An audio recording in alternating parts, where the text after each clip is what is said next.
İlah əllərimizi naumid qaytarma. Amin deyən dilləri lal öldürmə. Bağışlamamış bizi bu dünyadan aparma. Bu məclisdə iştirak edənlərin qəlblərində nə hacətləri var, nə dərdləri var, İmam Hüseyn əli ilə həll elə. Dünyada Peyğəmbərin, Əhl-i Beytin ziyarətindən, qiyamətdə şəfaətlərindən bizi məhrum eləmə.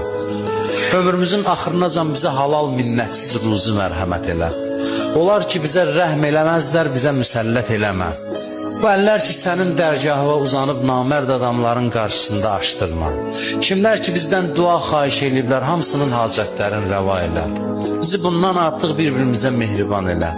Özümüzü, ailələrimizi ağla gələn, gəlməyən bəlalardan hifz elə. İzzətin xatirinə izzətimizi əlimizdən alma. Torpaqların azadlığı üçün canından keçən şəhidlərimizi Kərbəla şəhidləri ilə məşhur elə. Şəhidlərimizi əziz tutmağı bizə nəsib elə. Düşmənlə üzzət yanan əskərlərimizi, zabitlərimizi ağla gələn, gəlməyən bəlalardan hifz elə.